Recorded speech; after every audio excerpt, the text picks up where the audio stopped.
Louisiana Beer Reviews, Mike's Harder Pineapple Mandarin. I see that there's some video reviews for this, maybe 4, but they only go back like 5 months. So this must have been introduced in 2021. It says flavored ale. That's the legal disclosure, flavored ale. And then premium malt beverage with natural flavors and certified colors. So it's food coloring certified by the U.S. government to be safe for human consumption. And it says contains FD&C yellow number 5, food, drug, and cosmetic yellow number 5. They have to list that because some people are allergic to it. That's why a lot of beers will say contains wheat, because it's an allergen. Crafted to remove gluten. It's not gluten-free, but it's crafted to remove gluten. And if you look at the Mike's Harder website, they brag about how we were the ones that get this certification. We developed it with the U.S. government. At first, the U.S. government was saying, no, you can't call it gluten-free because it's not technically gluten-free. And so they said they negotiated, and they said, well, what if we call it crafted to remove gluten? And they were saying, oh yeah, well you could do that. So they've come up with a new designation. I guess this is the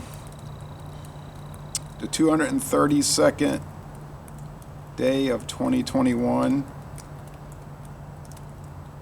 at 2:58 p.m. I think. It's from Waddell, Arizona. That's the Mark Anthony Beverage Company brewery.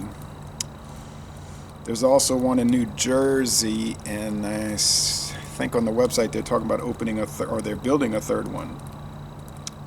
Mike's Hard Lemonade Company. That's the trade name, but the actual company is Mark Anthony Group. Mark Anthony Beverage. They also own White Claw, Mike's Hard, Mike's Harder, and there's a few others.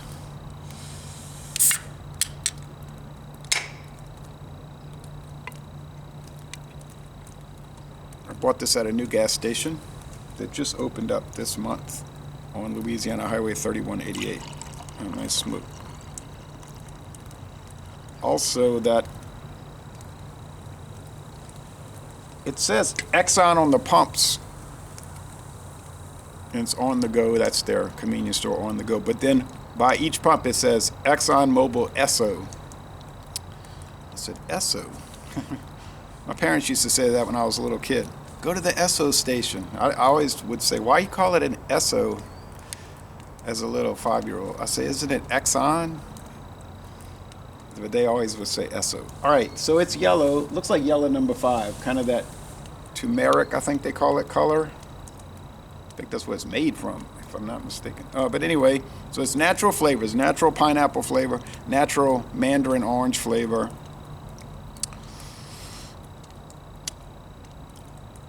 And I guess that's what we can say about it. Okay, it's translucent, but you can't see through it. Can't see through it. It's hazy. There's bubbles popping. There's no head of foam, no lacing going to be left.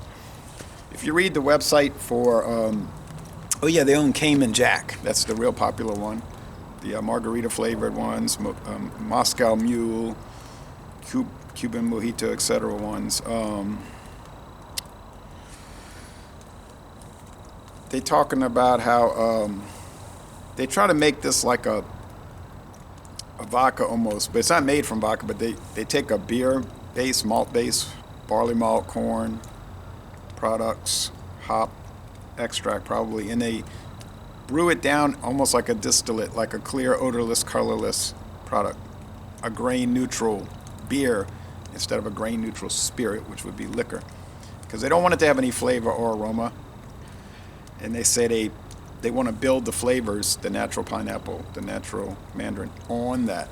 So it would taste like that instead of beer, all right? So it is technically a beer, like I said, flavored ale. And they also bragged that they were the first really, really popular flavored malt beverage with Mike's Hard Lemonade. That's at 5%. The harder is 8%. Now, with these flavored beers, I notice they usually come across better when they 8 to 12%. I mean, yes, Seagram's Escape is real popular, but it's only 3.2. That's fine. I mean, I'm not saying people should be drinking a lot of alcohol. Seagram's Escapes are super, but I prefer the Seagram's Escapes spiked, the 8. You get above 12, like MXD from Genesee in Rochester, New York, MXD mixed. Those are really good in the flavor. They get a little strong. It's a little medicinal in the sense that you feel like you took medicine. When you get to the Four Loko level at 14, or Juice, Joose, I've never had the 14% Juice. Had the 10 Mississippi version. Gets a little treacherous. Plus, Four Loko and them, they deal mainly with artificial flavor, and they don't. Mike's is more natural flavoring. I think I hear a frog out in the woods. Usually be at night, but I hear a frog. Okay, Aroma.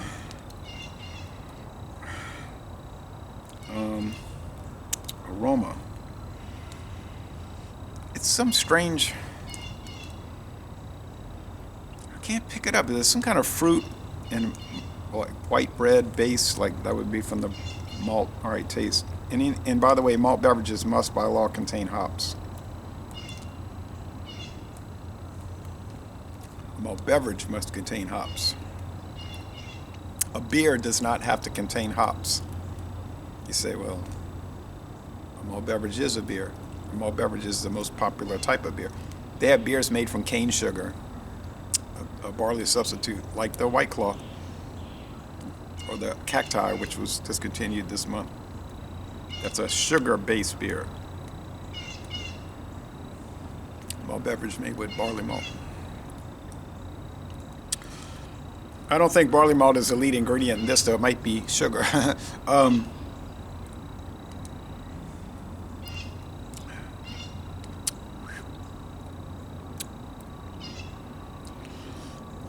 I mean, it's more pineapple than mandarin, but you could get the mandarin orange in it. Pineapple, yeah.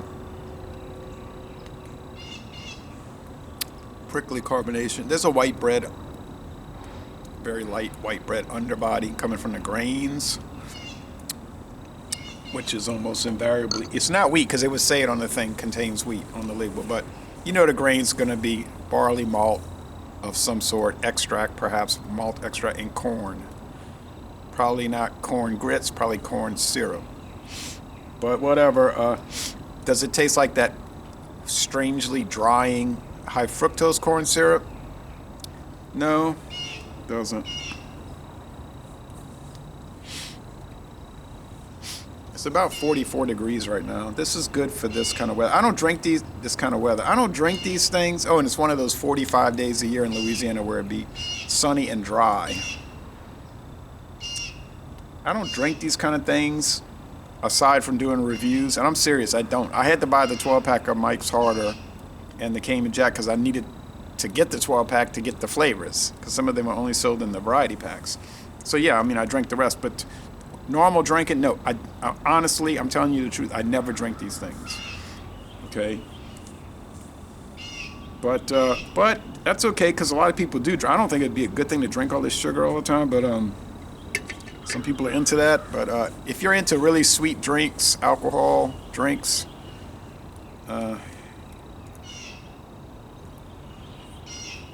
I don't have a problem with it. On the sweetness scale, you know it's like 5 out of 5 sugar cubes.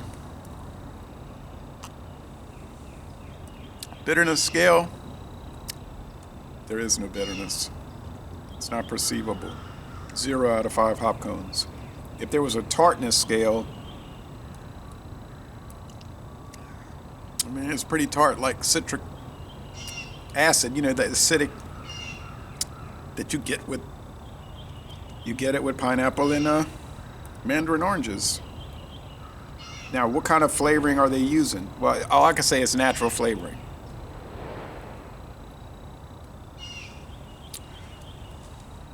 Either something from nature that tastes like an orange or tastes like a pineapple, or it is actual pineapple puree and orange mandarin. See, artificial flavor doesn't come from natural things like extracts, bark, roots. vegetable starches. It comes from things like coal tar. True story. But that are safe. I mean, artificial flavoring isn't going to hurt you, but it's not natural. It's from a laboratory. And these are concocted in a laboratory anyway. But enough of the that kind of food science talk.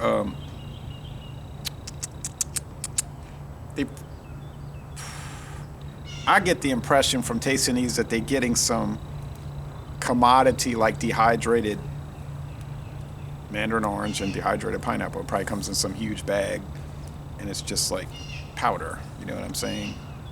And they dump a certain amount in that they have to, and they blend it, and then there you go. I mean, they do that with the chocolate flavored beers. They're using cocoa powder, or like the Hershey's.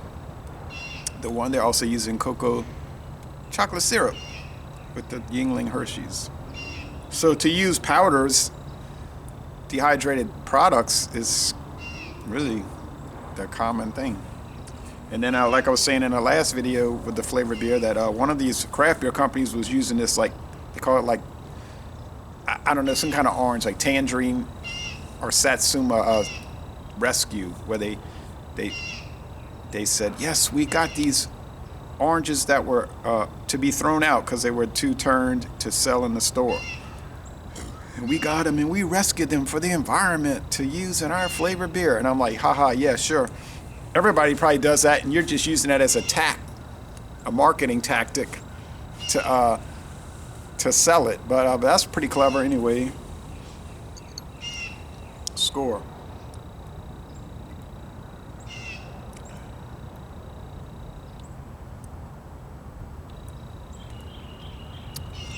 I mean, I can't take issue with it. I prefer it over that Seagram's Escape Spiked Crisp Green Apple, but that's because I would prefer eating a pineapple or Mandarin orange over a crisp green apple. That's a personal preference situation, not a quality question in that. Yeah, so, Mark Anthony, all that stuff is good, so go with an A, 94 out of 100, 9.4 out of 10. Now, that might sound outrageous, like, how can you score that? You gave some craft beers 9.4 out of 10. Imperial stouts, no. Yeah, but I'm grading those for what they are. An Imperial chocolate coffee stout. Pastry concoction thing. And I'm grading this for what it is. A flavored ale. Mass production flavored ale. That's fine. So, Laissez Les Bon Temps Relais, 9.4 out of 10. Buy it if you want to try it. Ignore it if you don't. It doesn't matter anyway, actually at all. So I'm going to end this review by saying y'all go to Waddell, Arizona and tour the Mark Anthony Group. Is it a brewery or is it more of a factory facility?